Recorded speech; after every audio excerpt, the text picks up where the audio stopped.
Hi, this is Brad Linder with Liliputing, and this is an Android 4.0 mini PC. It's a $74 PC on a stick that runs Google Android and has an all-winner A10 processor and could theoretically be able to run other operating systems as well.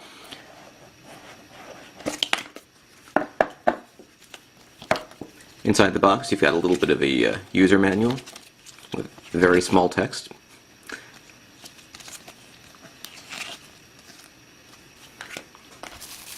The device itself, which is really quite small and light. I would say it's probably around 2 ounces or so. We've got a HDMI port here. It's a mini or micro HDMI actually. A micro USB, full-size USB, and an SD card slot. There's also what I believe is a power jack on this side. And that's pretty much it.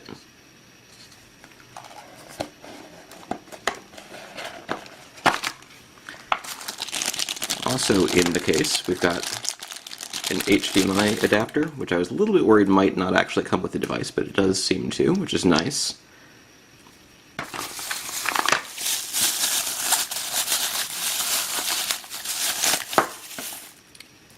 Power adapter. Micro USB to full-size USB adapter, so you can plug this into the side and actually have 2 full-sized USB ports. You can also power the device through the USB if you don't want to use the power adapter. And then finally we've got a USB cable, so we can do plug that in there and then plug it into a computer or a wall socket or something like that. So that's a quick look at what comes inside the box.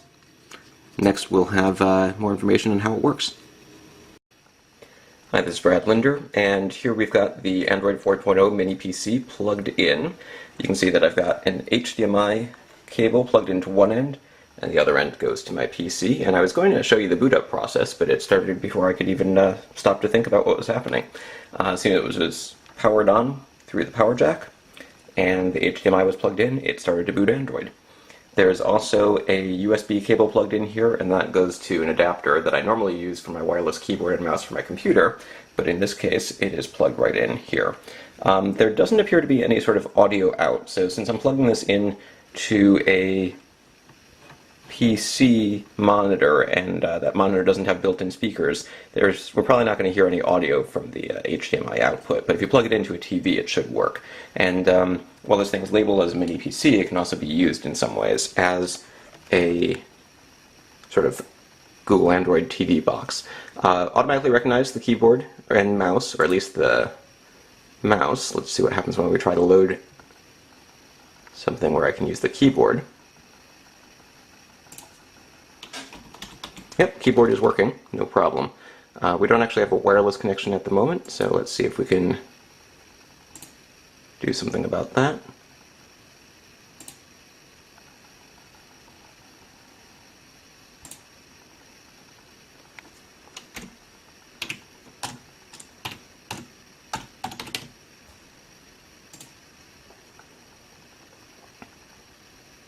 It's connecting to Wi-Fi.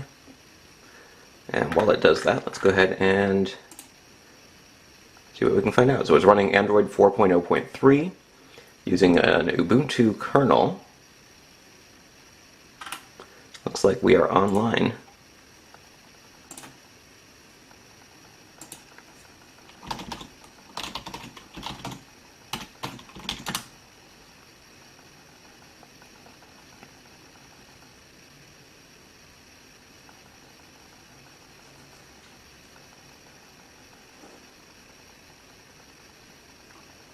And the web browser works.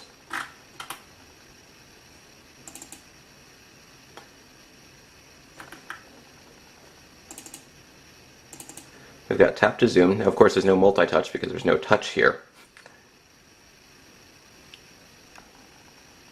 But it works reasonably well. It's not the fastest web browser I've ever seen, but it does work. There's also on-screen buttons for volume. Again, we can do volume up, volume down. We're not getting any volume here because I'm not plugged into a monitor with built-in speakers, but theoretically that would work. There's a file manager, video player, which is marked Super HD Player because it can handle 2160p videos apparently. And it comes with Angry Birds Space, Documents to Go, looks like, and the Android Market, which is not something I was expecting to see here.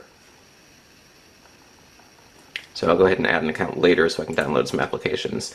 I'm not sure that this is officially a Google certified device, but it does appear to come with Android Market out of the box, which is nice. Also Adobe Flash Player, a Wi-Fi connection manager, and some basic Google applications, including Google Maps, it looks like. Yes, Google Calendar, and the official Gmail application. Also Skype comes preloaded. Back into settings. There's no actual battery, but there's a battery setting area here. Storage shows us that there's a gig of free space on internal storage, and then a second internal storage, which basically acts like an SD card with 2 gigs of space.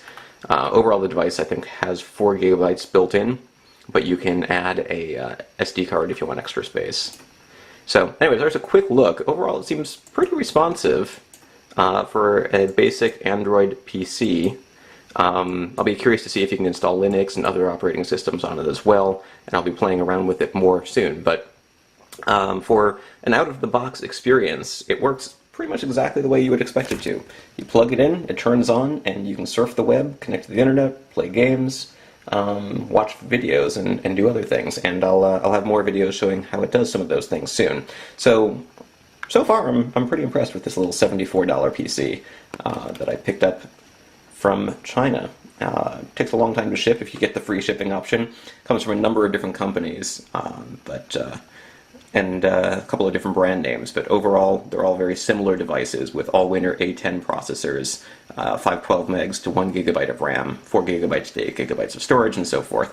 And they all sell for under $100. Around $70 usually seems to be the average price. Again, Brad Linder with Lilliputian, and a first look at the Android 4.0 mini PC.